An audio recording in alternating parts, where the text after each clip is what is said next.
All right, y'all. What up? Welcome in to the final whiskey and wine of the 2025 LSU season. Mercifully, the season comes to an end. Tigers lose to Houston 38-35. Glad to have you all aboard with us. I would imagine most of us here are not going to be super interested in talking about this game. Basically, everything else uh, adjacent to the football program is likely what you want to talk about. So let's do it. Welcome in. Thank you for being there. Please smash the like button on YouTube. Subscribe to the channel, Facebook, like the page, share the post. Get your comments in. I'll light my cigar. I'll pour a drink. Shout out Bocock Brothers Premium Cigars. We'll, God dang. Somebody out there on Old Perkins just getting after it. LSU loses 38-35. Hard to break it down to one thing, but man, Damian Ramos missed a field goal in the first half. He makes that. You got to tie a game. I don't know that you can, there's a, I call it the butterfly effect. But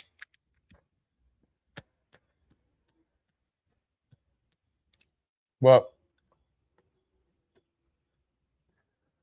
Ramos missing that kick was significant. The defense was not very good tonight. That was my biggest miss here. Well, look, I don't think any of us had game 38-35. I picked it 23-20.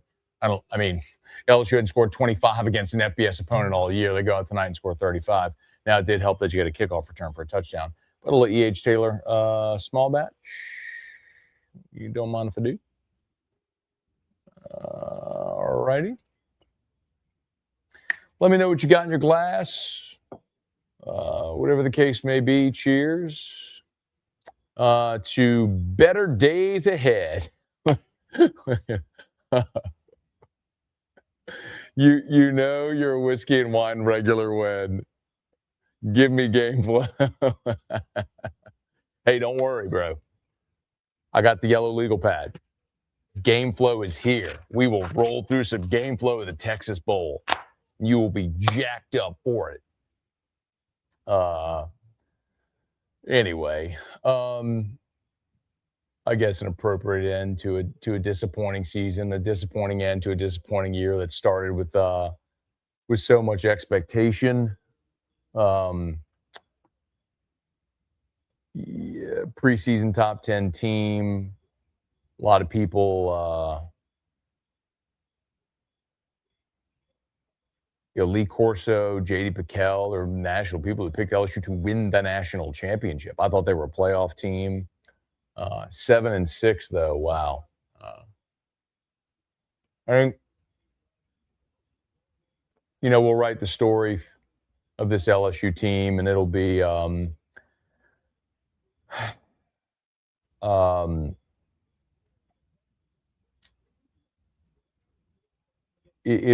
it'll be some key injuries and just some flat misevaluations. You went and signed the number one transfer portal class in the country, and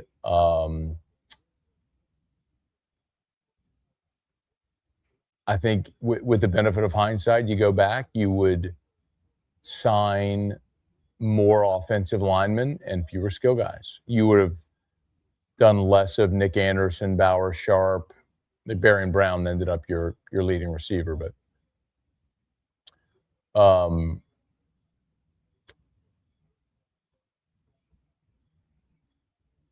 and you would have gone and gotten more offensive linemen. So, the game, we'll get into the game tonight here,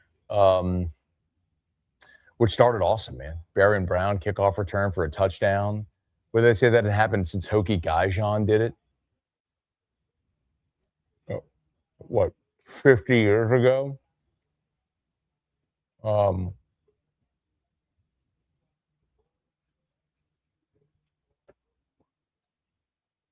And then, your defense gets a stop, and you go up 14-0 on Tradez's first touchdown.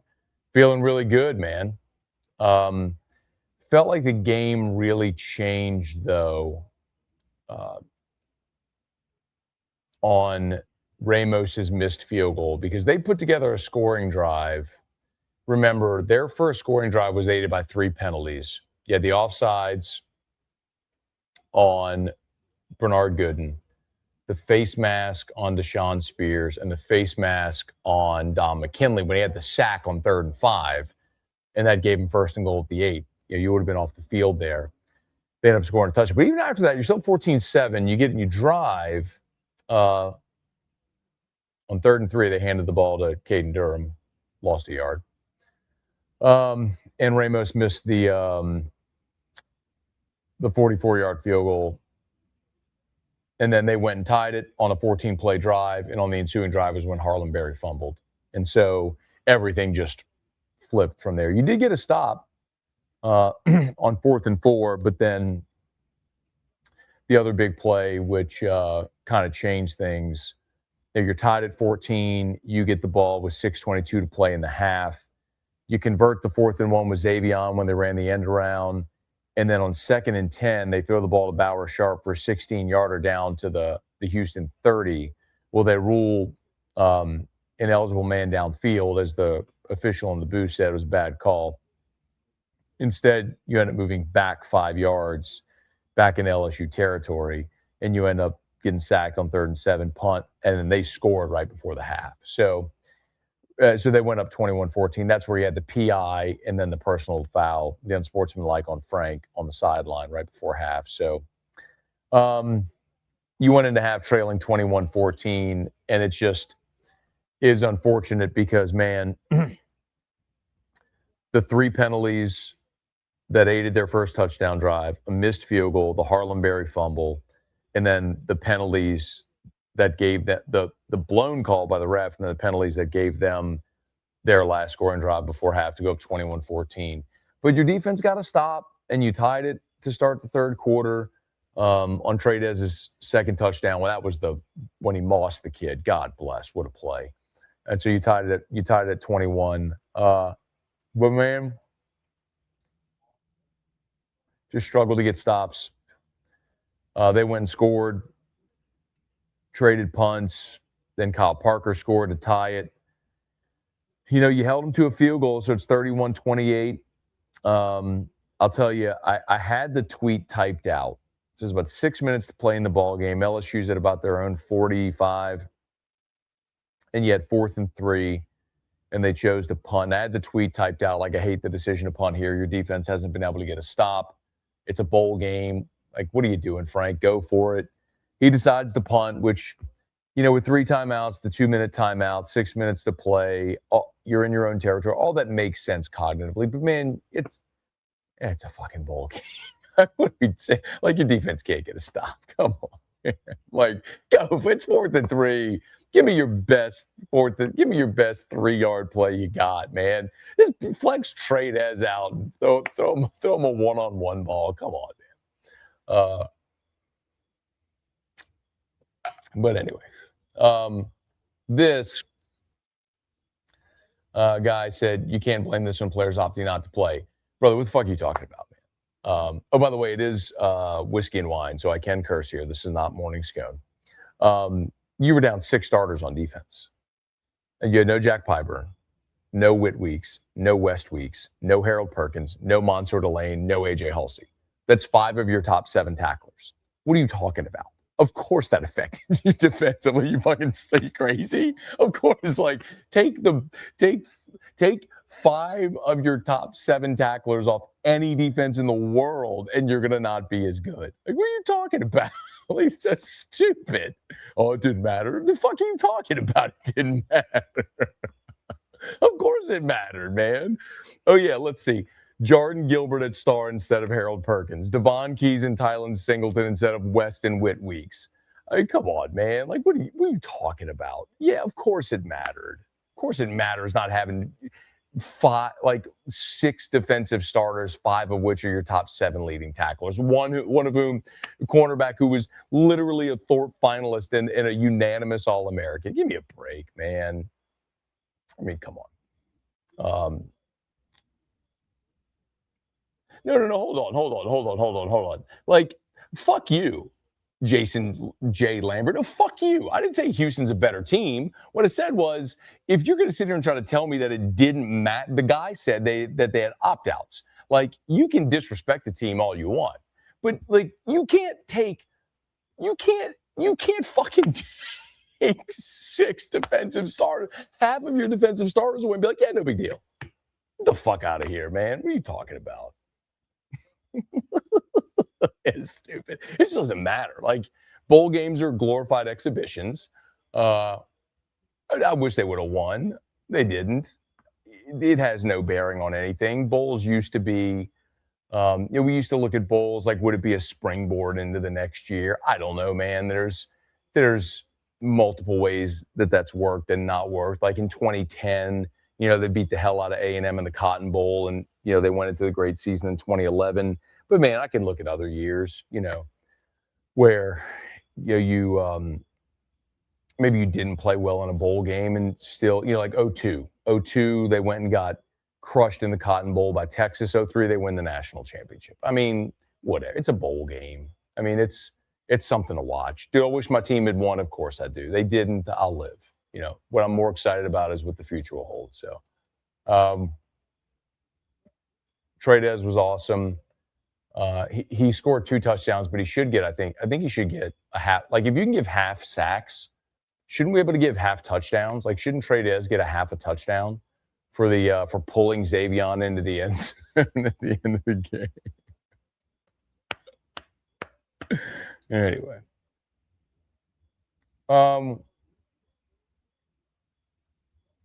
All right. Smash the like button. Subscribe to the channel, please. Facebook, like the page, share the post. Thanks for being there with us. It's 12:14 a.m. and we got 1,500 people watching live. I love y'all. Thank you for being there. We are brought to you by Parish Construction and Roofing.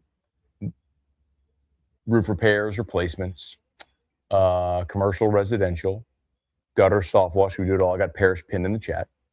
Bocock Brothers Premium Cigars. Use the code MAT15, MAT15, MAT15 for 15% off your order. And 929 Misfits, if you love the Lane State University gear. A lot of people ask about it. I'll go ahead and drop that link in the chat. It's pinned, by the way, also in the YouTube description. But there you go, right there. All right, let's fire away, man. Let me know what y'all got. Anything else in the game? Let's see. The penalties on the touchdown. Bernard Gooden got hurt. I hate to see that. This 1 year at LSU ended with the ankle injury. The missed call. You allowed 6 first downs on penalty in the first half. Harlem Berry, man, 36 yards on his first touch. And I don't know that. Did Berry have another run after the fumble? Hang on. Let's see. I don't know if Harlem Berry had another touch after the fumble. Hang on. I'm going to have to check. I'm just scanning really quickly. I don't see one. I don't know that Berry touched it again after the fumble, which is just a shame, man. He's your most explosive, dynamic back. He had three runs for 45 yards.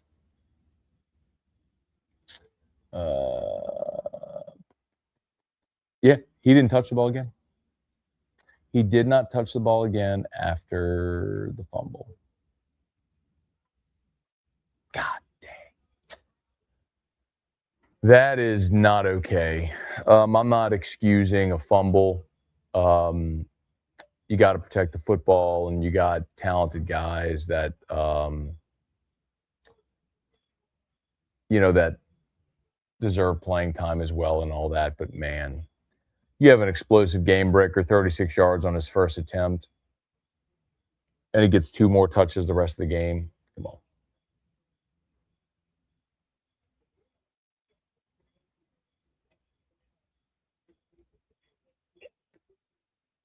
Anyway, all right, what y'all got? Let's see. get to some of your super chats here, whatever y'all got. If y'all want to talk about the future, we could do that. We're counting down to the portal. Portal will open on Friday. By the way, so the portal opens Friday at midnight Eastern. So it's 11 a.m. Central. So on New Year's Day, let's see, the Sugar Bowl is like 7:30. Yeah, so about the time the Sugar Bowl is ending between Georgia and Ole Miss is when the portal will open in the Central Time Zone. So if Georgia beats Ole Miss, all them coaches, man, they may be walking out the press box on their phone calling dudes. The future is nigh. All right. Let's see. What up, Jacob? Next time we play Houston, LSU win big. Yeah, it's interesting. LSU and Houston will open the 2027 season against each other in NRG. So safe to say the two teams, programs, rosters will be dramatically different than what we saw tonight. Frank Wilson, SMH. Look, we can get on Frank for the penalty at the end of the first half. You got to be smart. I also don't have a problem with a coach going to bat for his guys. Not a great time for it, obviously. The one thing I didn't like was, like I mentioned, with about just over 6 minutes to play in the ball game, you had 3rd and 3, incomplete pass. You have 4th and 3 around the 40. It was, well, I'll tell you exactly where they were on the field so I don't misspeak. Let's see. LSU was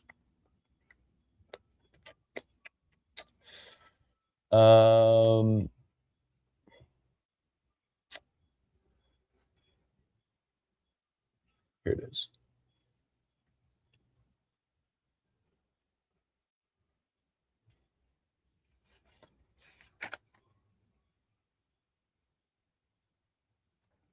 Yeah, Houston had the ball at the start of the fourth quarter. Yeah, here it is. It was with just under 7 minutes to play. So 6:50 to play in the ball game. And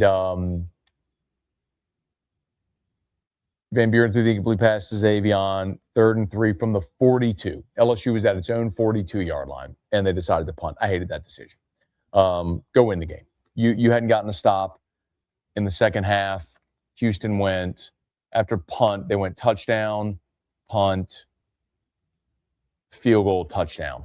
I mean, you were struggling to get off the field defensively. You were shorthanded.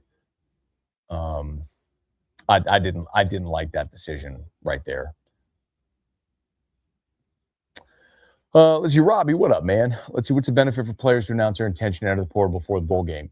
Great question, Robbie. So it's funny because I see a lot of the I think there's clearly still a lot of people that just don't understand how everything has changed. So good question. So the reason guys announce their intention to enter the portal is effectively what that is doing is alerting every other team interested to say, contact my agent. So effectively what you have right now is like the legal tampering period in the NFL. Because, like when NFL free agency begins, immediately deals are announced because they have a legal tampering period. So agents and teams can work on a deal. So as soon as free agency begins, boom, it's announced, it's done. That's what's happening right now. Every team, every school, like you can't officially contact a student athlete until they formally go in the portal. Well, they can't formally go into the portal until January 2nd. So what's happening now is players say they announce they're going in the portal, and as a result, the schools that are interested can contact their agent. And so that lets them know what's the market for me. Or do I have a better offer than I have here? Am I, should I stay? Should I go? What opportunities are out there? So a lot of these deals, these portal deals, are going to be done already by the time the portal opens, because every student athlete has an agent now, representatives that negotiate on their behalf, And so a school can't contact the player, but they can contact the agent. So, for example, like just take anybody. Take Tyree Adams today went in the portal, okay, or announced that he's going in the portal. So now he knows, okay, what schools might be interested. What's the offer relative to what I might be offered to stay at LSU?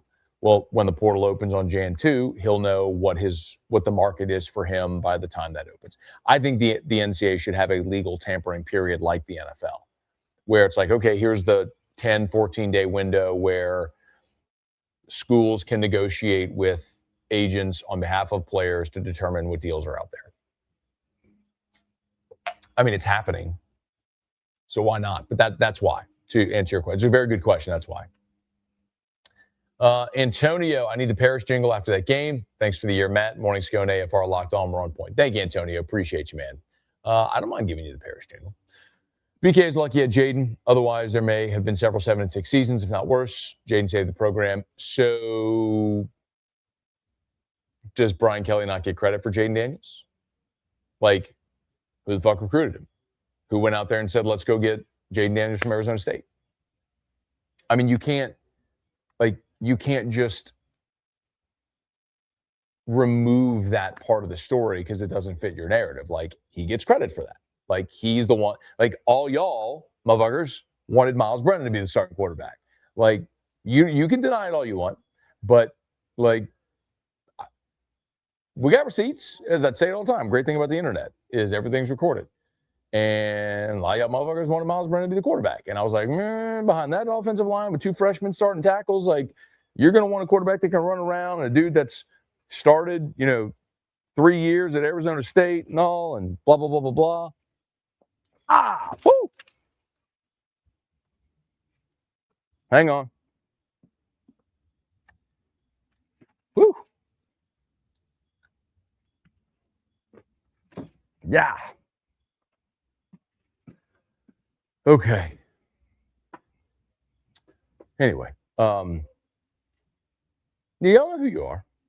So Kelly gets credit for Jaden. That's part of his legacy. He gets credit for Jaden. You want to give Ogeron credit for Burrow? Okay. Ogeron was a disaster. But he recruited Joe Burrow. The only reason LSU was even we didn't go down that road. But you want to give Ogeron credit for Burrow? Then Kelly gets credit for Jaden. Lane better fix this shit pronto. No doubt, bro. Joe, thank you for the super chat. Traven Hanley. I know we're all drinking after a long holiday week with family, but goddamn, calm down, y'all. I'm sipping on blends. Nice. Yeah, man, look. Seriously, y'all. I know everybody we always want the team to win. This isn't the one where we should be super angered and all by the outcome. I mean, it's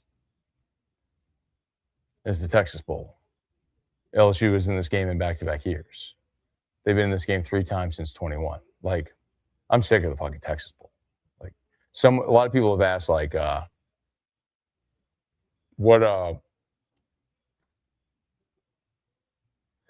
what's realistic for Lane in year 1? I'm like, I mean, I saw Kurt Signetti come from James Madison to Indiana, the losingest program in the history of college football, and in year 1 there got them in the playoff.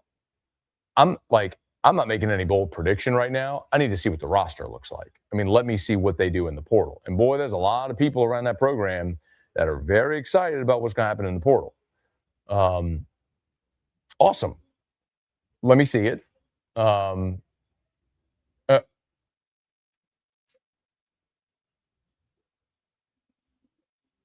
So let me see what the roster looks like. And then we can make a determination on what we think. But there's a lot of people over there right now that are really confident because of the legal tampering period. And again, none of this is done until it's done. Portal opens, guys formally go in the portal, they sign a deal, all that sort of stuff. But a lot of people over there right now that are very optimistic about what's coming. Michael Van Buren looked good. Any chance he stays? Sure. I guess there's a chance he stays. I don't think he will, just because I think he's going to want an opportunity to go start somewhere. And I don't think there's any doubt whatsoever that Lane Kiffin is going to go target a starting quarterback in the transfer portal and a backup, by the way. But Van Buren came here this year knowing he was going to be the backup to Nussmeier with the understanding that he had the opportunity to win the job in 26. Well, that's not going to happen. So I doubt it. I don't know. I don't know that definitively. I just doubt it. Let's see, Bryce, do you think Frank not playing Barry after the fumble does anything to hurt the chance that Barry follows Wilson? No. So here's what I'll tell you. Like, if y'all want to, I mean, I'll tell y'all what I know, what I feel like I'm comfortable telling you up until this point. LSU has the new staff, Kiffin, Billy Glasscock, the GM, they have prioritized Harlem Berry over Caden Durham. So I do think the plan, and again, the same way I gave you these caveats all the way throughout the Kiffin stuff, and I think anyone who followed all my stuff during the Kiffin stuff, I think the coaching search, I think you realize I was balls on with all that stuff. So the balls on accurate, dead on balls accurate. What's the saying? I don't know. I think I screwed that up. Anyway, y'all know what I mean. I think the plan is that Kawan Lacey is going to come here. I've reported that Ole Miss offered him 1.8. I believe LSU is going to have to go to 1.9 or 2 to get him. I think part of that is Ole Miss knowing that he's probably coming here and they're trying to drive the price up. But I do think Kawan Lacey will end up in Baton Rouge. Again, none of that is done until it is. But I think the plan is Kawan Lacey will be here, and they prioritize keeping Harlem Berry. If you have Lacey and Berry, it's hard to imagine Durham staying as well. I have heard whispers about Durham, maybe toying with the idea of portal. That would make a lot of sense if he went portal and then went with Frank. I mean, Frank's the one who prioritized Durham in last year's signing class. So, yeah, that would make sense. If Lacey ended up in Baton Rouge and Ole Miss needed a running back, if Durham went there. Just connecting dots, how that all could play out. But I think if you ask me what I think is most likely, I think that's it. I think it's Kawan Lacey and Harlem Berry are in Baton Rouge, and Caden Durham goes in the portal. Yeah, I don't know that definitively. I want to be clear. I'm not breaking news. I don't know that. I'm using somewhat of deductive reasoning based on information that I have about other things. It's funny.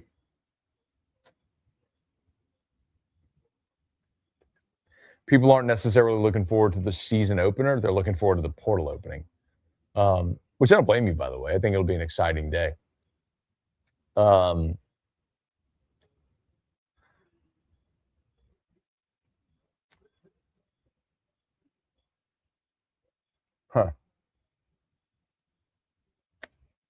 So, Matt, 35 points in the game in 2025. How do we pull that off? Why don't we see it earlier this year? Yeah.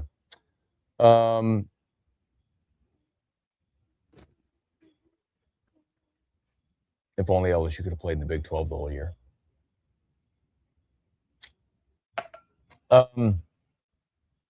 You had opportunities. Look, I mean, South Carolina, LSU dominated that game. But remember, Juwan Johnson fumbled going in the end zone. Nussmeier threw a pick right at the goal line. You had a possession inside the 10. You settled for a field goal from the 1 yard line or whatever it was. I mean, you had opportunities.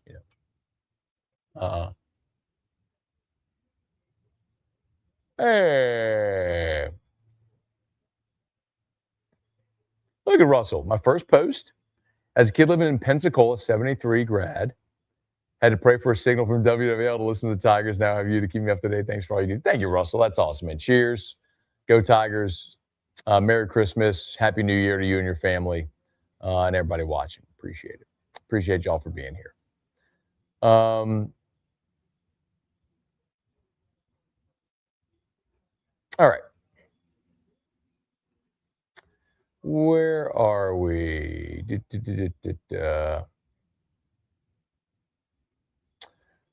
This team needs way too much help through the portal. It's going to take multiple years, Lane, to create the program. Yeah, see, I just don't agree with that, John. I think that's something that that is that's becoming a pretty common misconception. Look, when I use this analogy on Morning Scone today, I'll use it here for those who didn't hear. But like, I think the best analogy for how to think about the way people have changed their approach to this is like dating. Like all of us, everyone who's watching right now has been in a relationship that didn't work, right? You broke up with someone, they broke up with you, whatever. Well, like, you didn't start dating that person thinking it was going to end badly. You thought they were attractive, you got along, good personality, whatever. But the longer you dated, the more information you gathered, you were able to make a more informed decision. You realize, oh, this isn't going to work. Which is impossible to know at the beginning. You use what little information you have to try to make a decision. And so you start dating. Well, if you go back to 2021, when the portal and NIL started in July of 21, and at the same time we started to see the portal ramp up, Kelly and Kiffin were two guys that had very different approaches to how to build a roster. Kelly, his approach is exactly what that guy just said, was build through the high school ranks and supplement in the portal. Where Lane Kiffin went portal heavy. Now, big reason Kiffin went portal heavy is because it's harder to recruit elite level high school talent to Ole Miss. In his 6 years at Ole Miss, Lane Kiffin had 1 5-star. 1 in 6 years. In his first week at LSU, he had 2. Lamar Brown, Richard Anderson. So you're talking about two places that are dramatically different. So we had to do it differently. But look at the last 4 years at Ole Miss. They went from 4 years ago, 20 portal guys, to 23 to 26 to this year. This year, the Ole Miss team that's in the college football playoff signed 30 players via the transfer portal. If you go look at the transfer portal class rankings, 4 of the top 5 portal class rankings this year, those teams are in the college football playoff. The one that isn't, well, I shouldn't say Lane because Lane's team is, but LSU. LSU is the one that isn't. Had the number 1 portal class, didn't make the playoff. So I initially liked Brian Kelly's approach, which is to say, utilize the high school talent in the state, recruit, develop, and then supplement in the portal. But what you've seen happen is so many of these guys don't stay. And the best example, as you could illustrate to this year that I've given over and again, is Lance Hurd. Lance Hurd was a 5-star offensive tackle from Louisiana. You invest so much resource into recruiting Lance Hurd. You get him signed. He's here for 1 year, and then he transfers.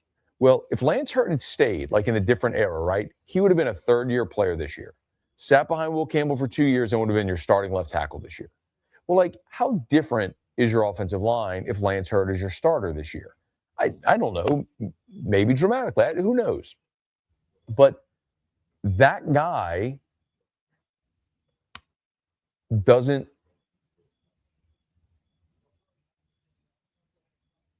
stay. You know, you lose roughly a quarter of your roster every year. So as we've gotten more information, what's sort of revealed is it's harder to recruit, to build a roster to the high school ranks because guys don't stay. Like, look at, for example, like, let's just look at this. LSU 2023 signing class. So the guys that signed in 23 that would have been juniors on this year's team, okay?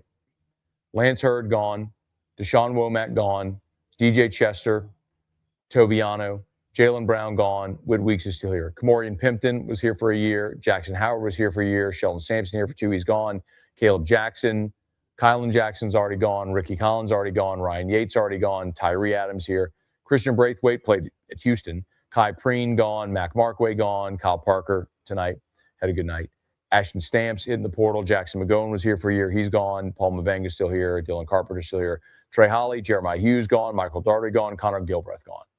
See my point? Like that's the class that you signed in 23 that should have been your juniors this year. How many of those guys didn't make it to their junior season?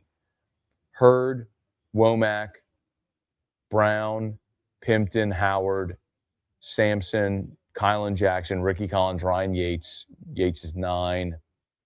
Braithwaite 10, Preen 11, Markway 12, McGowan 13, Holly 14, Hughes 15, Doherty 16, Gilbreth 17. So 17 of the 26 signees from the class of 2023, 17 of the 26 didn't make it to their junior year.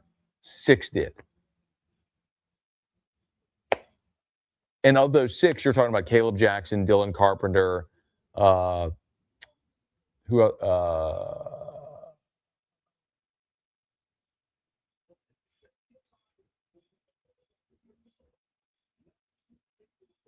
Toviano, who didn't play, Kyle Parker, who's been minimal, Mabenga. You know what I mean? Like, that's the point. Like, so all that to say, if you're saying it's going to take Kiffin time to rebuild, no, it's not. It shouldn't. What the key is, you have got to do a good job of evaluating in the portal, and you've got to hit. You can't go sign 25 to 30 portal guys and miss on those guys. You hit, you're going to have success. Look at Kelly's first year. Look at all the DBs he signed in his first year. Greg Brooks, Joe Fouché, Jark Bernard Converse, Mekhi Gardner, all the hit. You were able to have a success year 1. Well, all those guys are gone. And then year 2, look at the DBs you brought in. Denver Harris, Deuce Chestnut, like J.K. Johnson. Why did your defense suck? You missed on all the so your evaluation has to be good. This is a year-to-year roster management evaluation, 1-year free agency. That's what it is. So,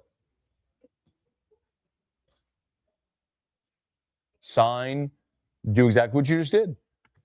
Sign 14 elite level prospects out of the high school ranks that you think can play, and then look at what and then go load up in the portal. Look at what Kiffin has done at Ole Miss the last 4 years. The number of portal additions. 4 years ago it was 20, then 23, then 26, then this year 30. He went 20, 23, 26. So he keeps increasing the number of portal additions.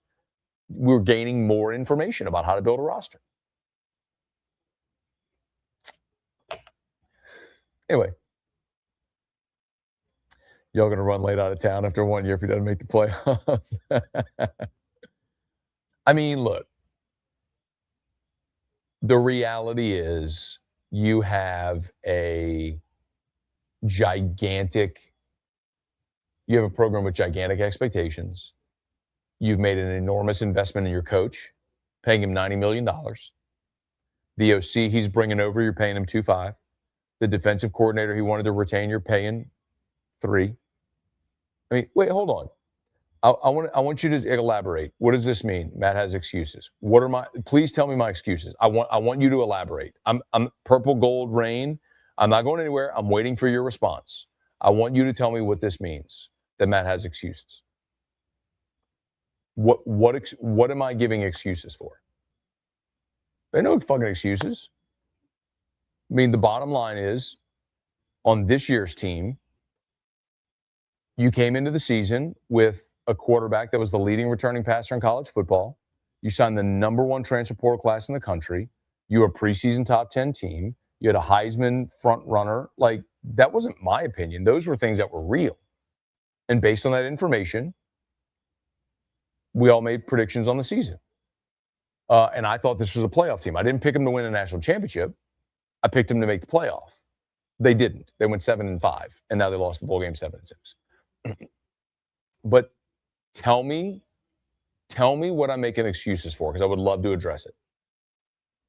And this isn't, hold on. They don't know ball like you. I'm not telling you I know ball. There's way smarter people that know ball. Like, I watch football, you watch football. We all watch football. Like, now I have access to people that are smart football guys that can help explain things to me. Like, I could call Todd McClure, who played 13 NFL seasons, and say, hey, explain to me why this guy is struggling. And I can have a guy with great experience tell me that. Or I can walk down the hall and talk to Matt Flynn, who won a national, and Hester, right? Like, but, okay, let's see. All right, hold on. Purple Rain guy, where are you?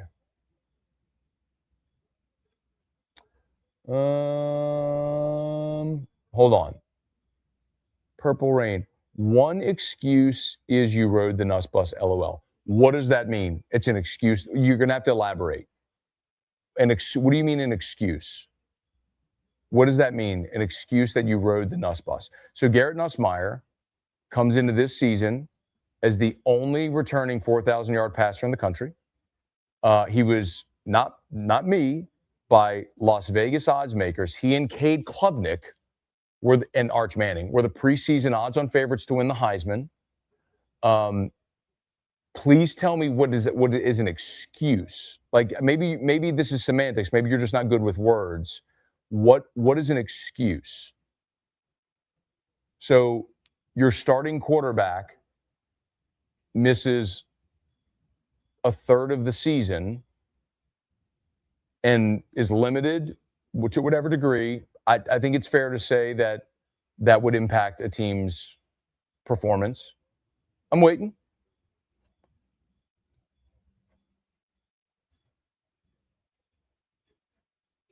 I'll wait. I'll wait for you to tell me what an excuse is.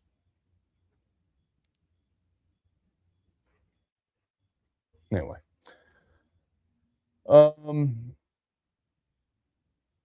But what I'll tell you is, so a lot of people love to point out when we're wrong. And I'm wrong a lot.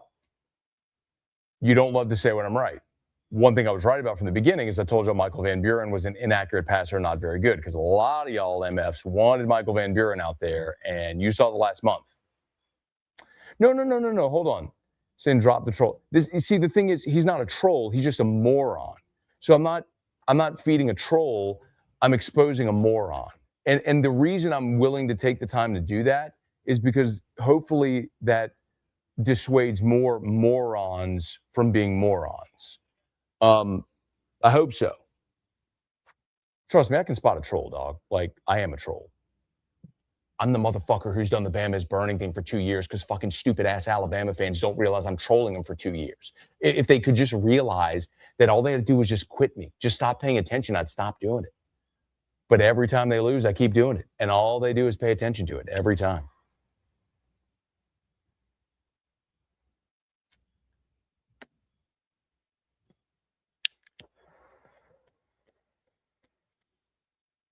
All right.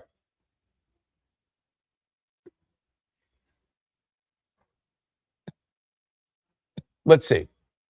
Mondog said, my issues gave Kelly too much grace. I think Brian Kelly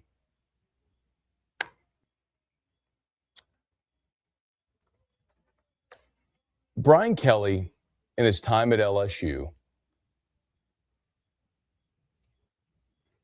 was 34-14. He went 10-4, 10-3, 9-4, and then was fired this year with a 5-3 record. He won a lot. He's won everywhere he's been. He is objectively a very good elite level Hall of Fame coach. That is an objective fact. Brian Kelly will be in the College Football Hall of Fame. And a guy like that with that track record deserves the benefit of the doubt. What I think happened is, and I've heard all the stuff about Kelly, he played a lot of golf, he quit. Like, I think this is my now benefit of hindsight to look back on it as someone who's very, very close to the program, who's covered the program for a long time, knows coaches, admins, players of different eras, name it, right? I think you have a guy who showed up at LSU at a time when college football was transforming. And he lived through this era of transformative change with portal and NIL, which are two things that he we just talked about it, right?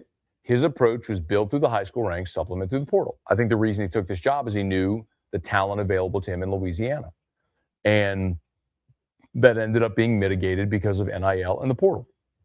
The best example of that is what happened last year with you look at Bryce Underwood, but you could also look at Jakeem Stewart. Right? Jakeem Stewart's a kid from New Orleans. Frank Wilson helps that dude get reclassified, and he ends up going to Southern Cal because Southern Cal offered him $2 million. LSU's offer was in the 800s. They bumped up to like 1.2. He still took $2 million and went to SC. In a different era, that kid comes to LSU 100 times out of 100. You know what I mean? So he was here during a gigantic evolutionary period of college football. And you're seeing a lot of older coaches of a different era struggle to adapt. Look at Dabo. Look at Nick Saban getting out. Look at Mike Gundy. These are very good football coaches who in this era have struggled to adapt to it. And Kelly's one of them. All right, please smash the like button if you would subscribe to the channel.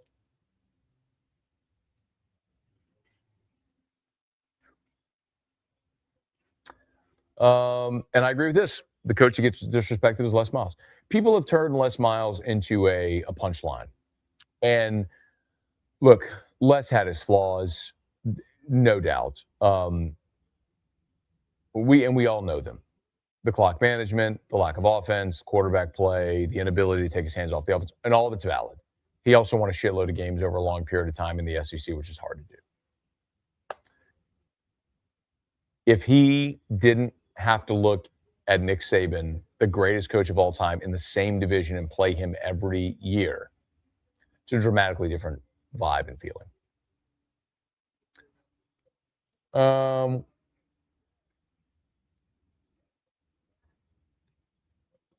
This is factually inaccurate. We talked about this all throughout spring and fall camp. Like, all throughout spring and fall camp. Like, to say never, like, this is one of the great things that I love about the internet because everything's recorded. To say I never discussed that is fucking stupid because we talked about it all the time. I've told you the story of being at spring practice when they let us watch, and we were watching on the balcony of the new building and overlooking one of the practice fields, and we're looking at the back of the offense, right? So the offense going against the defense near the goal line, and they ran a naked boot for Nuss where he ran about 25 yards, and Sloan turns around and looks at all of us and goes, y'all like that, didn't you? Like, I've told that story 100 times. That's like, you want to piss me off, tell me what I said or didn't say that's factually inaccurate in an era where everything's recorded. That's where you're stupid, and that's where I will push back at you.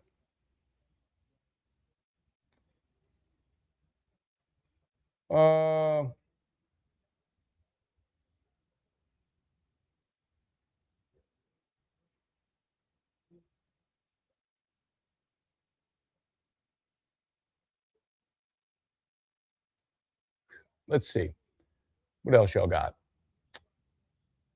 I'm surprised y'all don't want to talk more about like portal and the roster next year. I thought all this would be about Kiffin and the staff and the roster and all that stuff. I can't believe like y'all don't want to talk about that. Chris, any thoughts on Utah and PE firm deal? Oh, the private equity firm deal.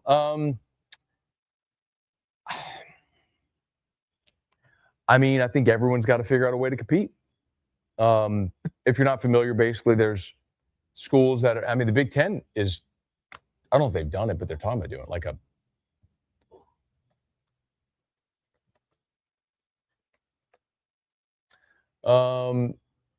here you go. Big Ten. This was in October.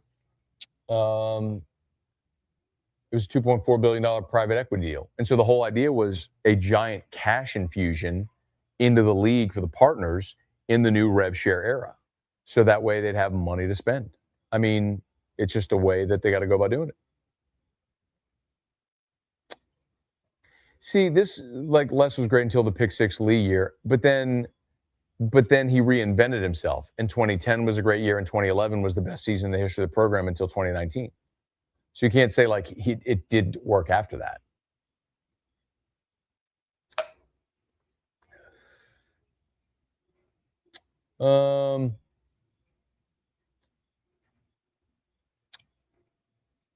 Is player loyalty to a team dead? Not to say they're wrong to take the money. I would take the money. I mean, define player loyalty. I mean, you had a lot of dudes that played tonight in a bowl game that had nothing to gain by playing in this game. Is that loyalty? I mean, on a year-to-year basis, you have a finite amount of time to make money, and the system currently allows you to go make money every year. So if someone wants to go in the portal 4 times and make money 4 years and maximize their earning potential, go do it. I mean, that's how the system is built now. You know, and it's, I guess the thing that's always hard for me to accept is when people blame the players for that. And my point is, the reason it's at this point is because you had a century of the adult decision makers making awful decisions and continuing to grow and scale revenue, and everybody got rich except the players. And if anyone tries to put it in the chat, but they got an education, fuck you. Fuck you. Like, excuse me. But like, college will always be there.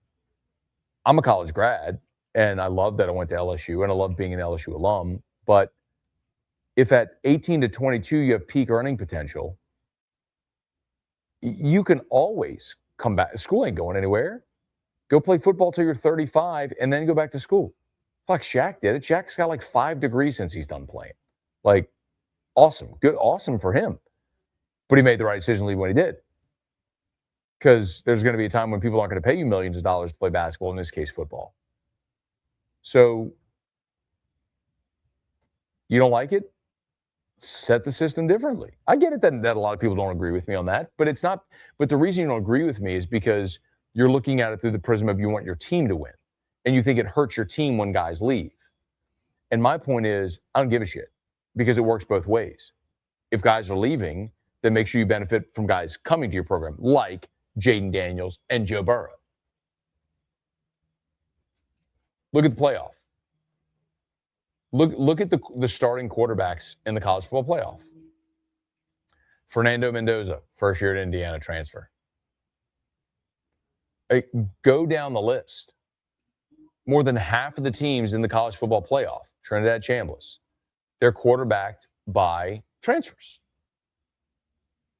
I mean, LSU's 2 Heisman winners in the last decade are both transfers. You don't like to bring that up, do you?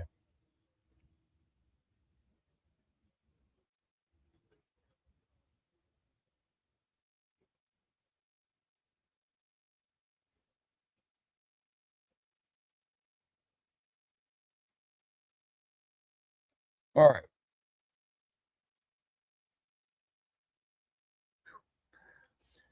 Matt, what do you think about players taking a down cut in money due to not making expectations? So you're saying, like, you sign them to a contract, if they don't play well, then they get less money? There is no entity in the world where that's the reality. If that's what you want, then structure a deal that way, where it's an incentive-laden deal, and see if someone would take an incentive-laden deal. But if you sign someone to a contract, it's the deal. I mean, LSU's got to pay Brian Kelly $50 million because that's the deal they signed. So, no, I don't like that at all. Don't sign a player to that deal. That's why I'll continue to say the most important part of this is your evaluation. Kiffin, Billy Glasscock, it's their player evaluation and how they allocate the money that they have available for their roster. That's the most important part of this.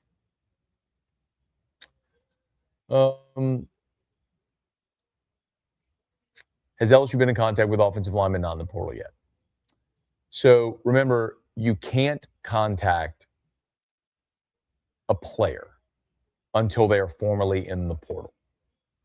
You can, however, have contact with agents or representatives. And that is 100% happening, not just at LSU, but quite literally at every school in the country. And if you're not doing that right now, like you are losing.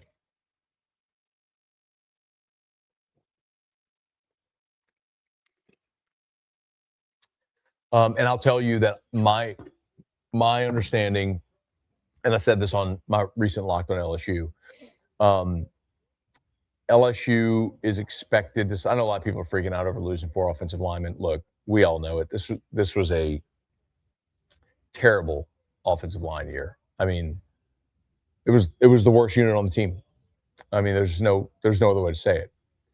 So losing players from the worst unit on your team is not a bad thing, provided you replace them with better players. And so what LSU is hoping to do, number one, the expectation is Braylon Moore returns at center. They do, like, he's not going to enter the portal, but he could go pro. But the expectation is Braylon Moore returns. LSU did want the Ole Miss center, Sanders, but he signed and re-upped at Ole Miss. So Braylon Moore returns. You have your center, and they're going to add 3 starters via the portal, 2 guards and a tackle. So if you have Moore, 2 guards and a tackle, that's 4 of your 5 starters. And then you look at who else is still there. And I still think you're probably going to have a couple of more offensive linemen from this team enter the portal. And also remember, all these guys declaring their intention to enter the portal doesn't necessarily mean come Jan 2, they're going to enter the portal. Declaring your intention to enter the portal or leaking that you're going to enter the portal is effectively just telling teams, hey, contact my agent. And so you see, you're testing the market. What's out there for me? I made X this year. Is there a team willing to pay me more than I made this year? And if so, okay. 1 a.m.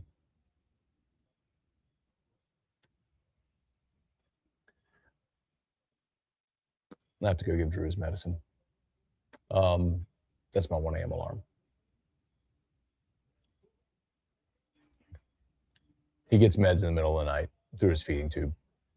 Help him sleep. The fires. All right, hang on. Hang on.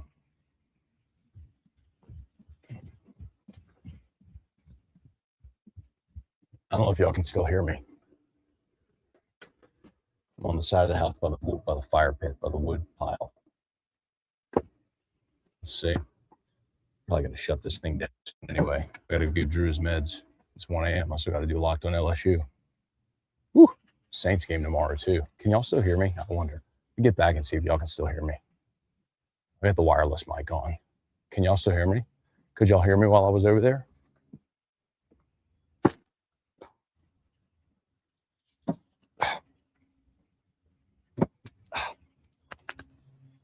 Okay, could y'all hear me while I was off over by the wood pile? Could y'all hear me over by the wood pile? I'm curious how far this thing, I got my wireless mic on. I'm curious. Y'all could hear me. Okay, look at that. How cool is that? So I'm wearing a wireless mic. Okay. Trey Dez is not best offensive player on the team. Man, that's one they got to keep. They got to keep Trey Dez. You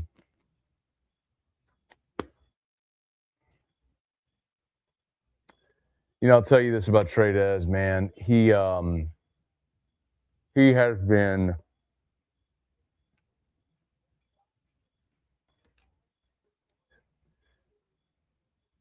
Trey Dez has been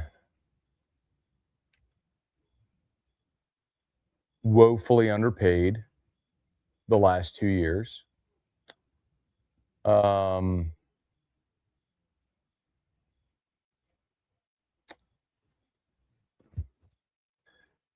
And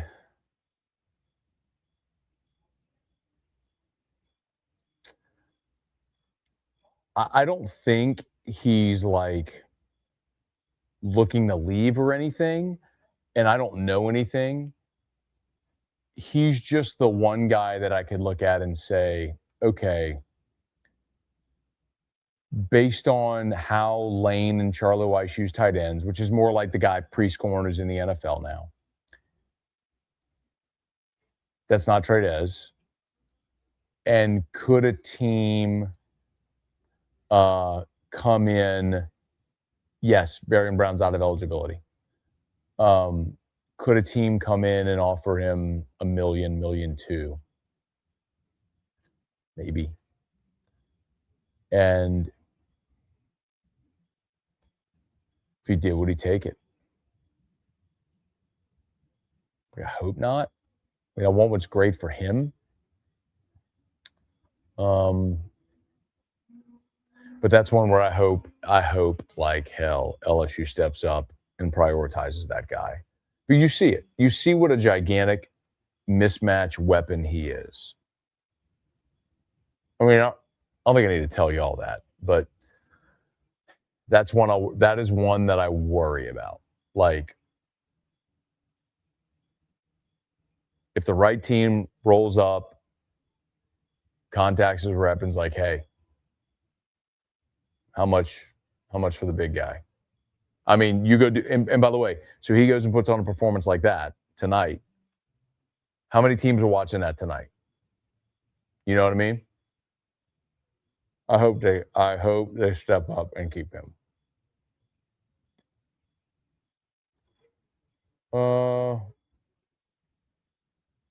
Answer my Will Wade question. What was the Will Wade question? I mean, with respect, bro, the questions are coming like so.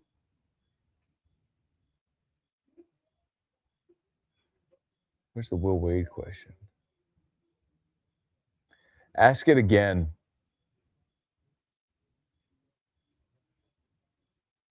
Ask it again. Huh. Les Miles didn't lose non-conference games.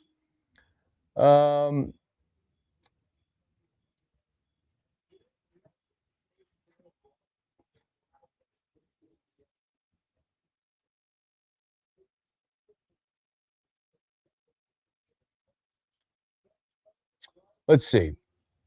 Super chats. The Hobo Cat. F the haters. I want to say thank you for the season. You got it, man.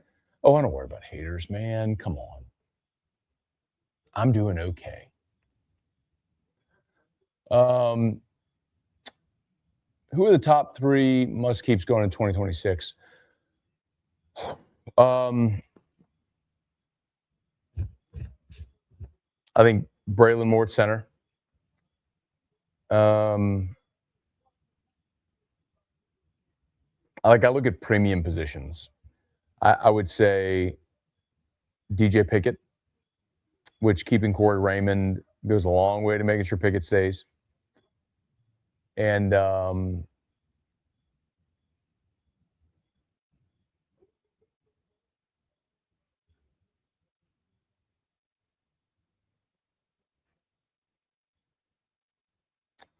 say Harlan Berry. If they get Kwan Lacey, it's interesting, man. You look at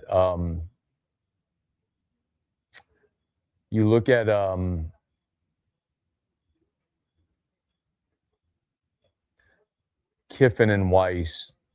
They've not really used 2 backs. And so if Kwan Lacey comes, which I think they're expecting he will, and if you're making the investment you're going to need to make to get him,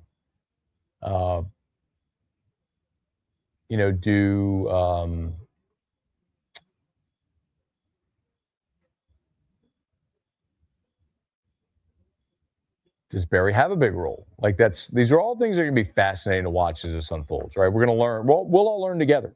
We'll all learn together. New coach, new staff, new approach, new offensive approach, all that stuff. So, what they prioritize. But I always look at like, okay, what are the priority positions? Well, you want to be good up the middle. You want to be good at center, quarterback. And look at premium positions. Quarterback and those that protect and affect the quarterback. Left tackle, edge rusher, cornerback.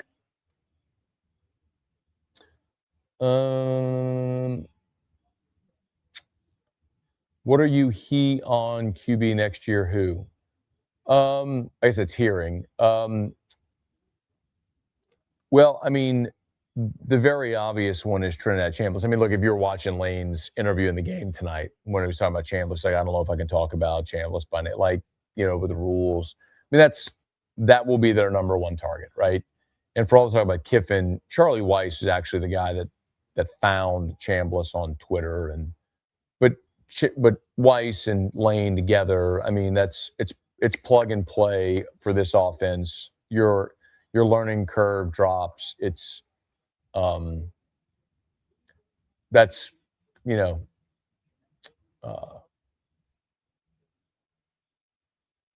that's huge if it's Chambliss.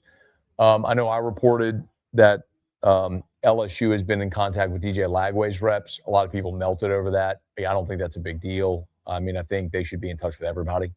Like, you should be vetting every possibility. It's like the NFL draft where you go to the combine and pro day and like every team, like you work out every quarterback.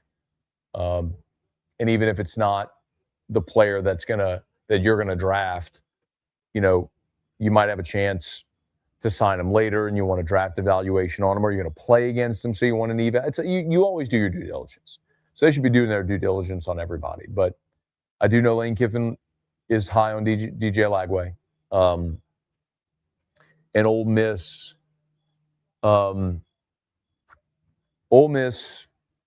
believes that Chambliss is not, they think he is not going to get his waiver. And if he does get his waiver, they think it's 50-50 if he stays or goes. So Ole Miss is preparing for what they think is like the very likelihood of Chambliss not being back in Oxford next year for one reason or another, either doesn't get the waiver or transfers. So they are working to lock up Austin Simmons. So, I mean, I know a lot of people have mentioned Sam Levitt. Again, they should be doing their due diligence on everybody. But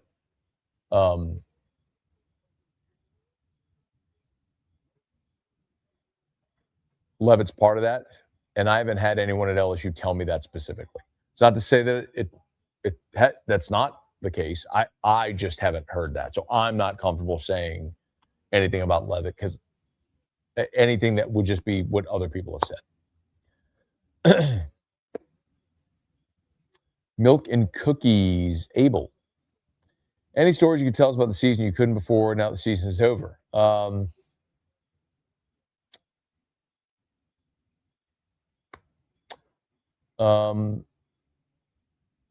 going to be fascinated to see. There's been a lot of talk about Nuss. I'm going to be fascinated to see what happens with Nuss when he goes to the combine. They do the medical and what they reveal, and when that happens, I'll tell you more.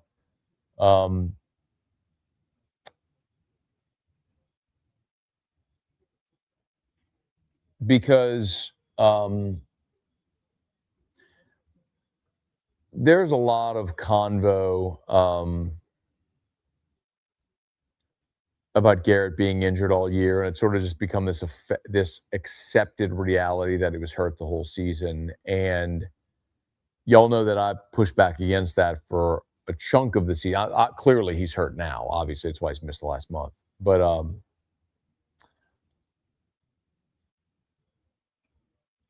I do think there was even if they were cautious with him early, there was a portion of the season where I know they didn't feel like he had limitation.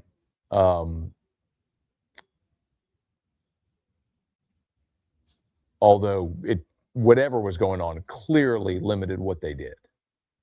So That's going to be fascinating to watch.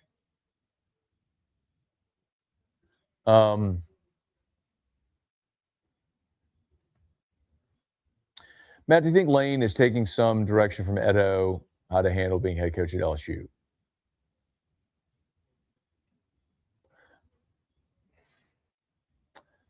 I mean, I'm sure they talk. They're friends, but like, what do you think he'd tell him? I mean,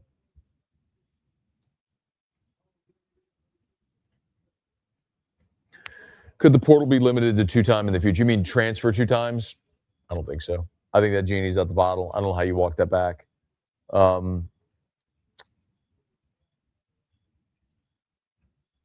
I don't think it should be. I mean, if you are a enrolled student athlete and a student can transfer every semester, every year, why should it be any different for a student athlete? I mean, I've told you before I transferred. My first year of college, I went to school at Holy Cross in South Bend. I transferred to LSU. Best decision I made. At 18, I made a decision I thought was best for me. Lo and behold, at 18, I wasn't equipped to make the best decision for me. I made a bad decision. I don't regret it. I'm glad I went. Had some great life experiences, met some lifelong friends, but I ended up going to a place that was much better for me. So I don't have any objection to guys transferring schools and making money and doing what's best for them.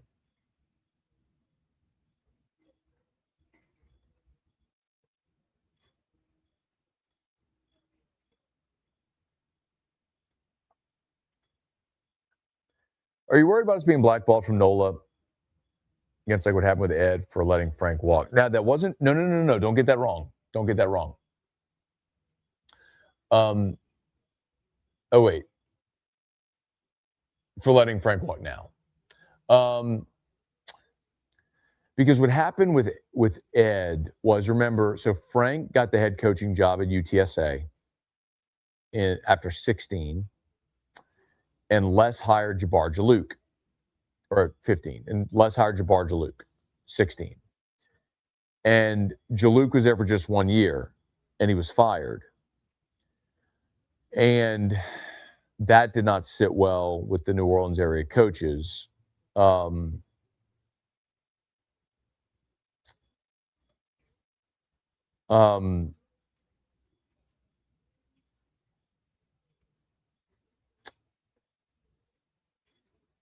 And it took a long time. It took some doing, some very intentional doing to rebuild that.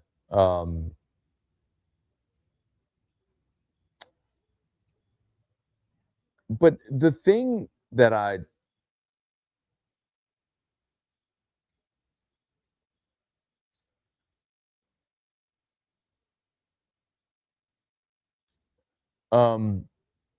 sorry, I'm getting texts. The team's leaving the stadium right now. I'm getting texts from people.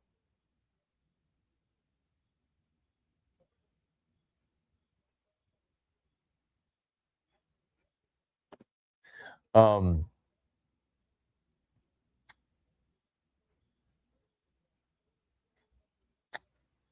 were we talking about? Sorry, I lost I was reading that. Sorry, I lost my train of thought. New Orleans. Jakeem Stewart's the one that I think about all the time. It's like,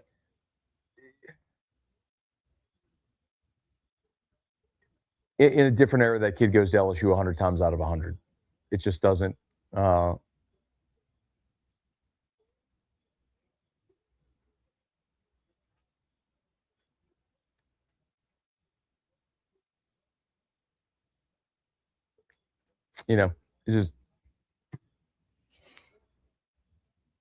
It's just a different era, man.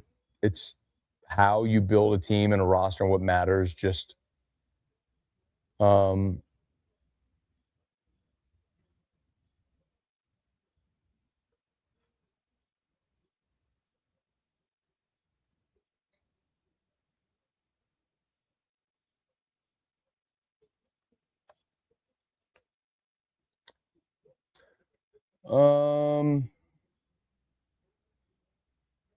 hang on.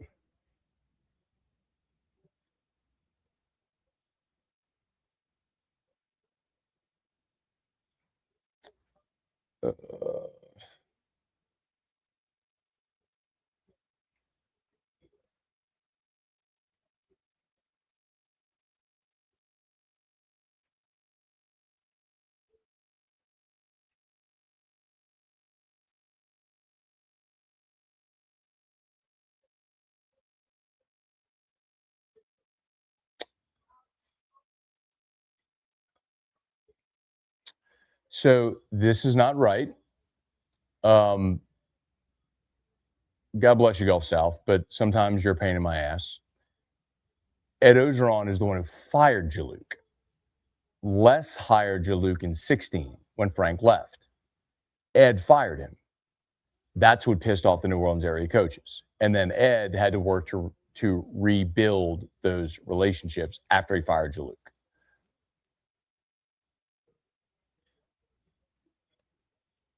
Some of y'all are funny. The fan sentiment is interesting, and people who think they know shit all the time who don't actually know shit, but are convinced they know shit, but don't know shit. That guy's one. He's a nice guy. He's here a lot. Seems like a nice guy. Very well intentioned, but one of those who doesn't actually know shit, but thinks he knows shit.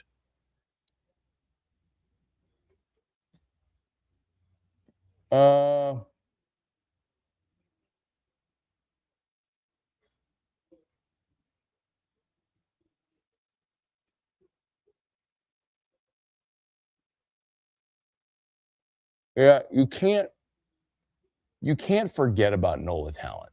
Like, look at Richard Anderson, man. Like, you got to be able to get that guy. You know, like, you can't say forget about NOLA talent.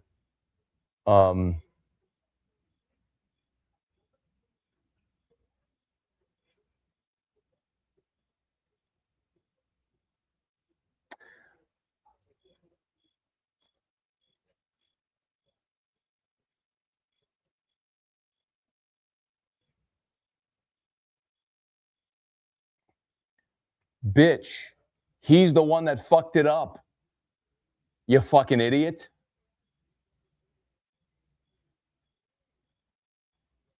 Like, it got fucked because of him. He's the one who fucked it up.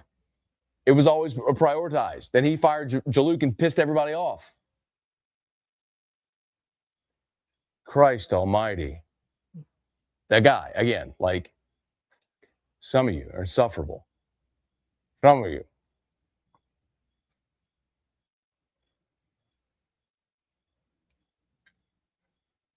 Bro, I get mad a lot. This is so much better than AFR.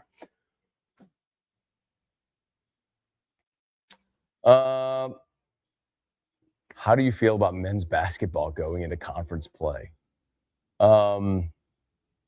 I think the roster is better than last year. I think the SEC is not as good as last year. So hopefully they go around 500. They could get in the tournament, I hope.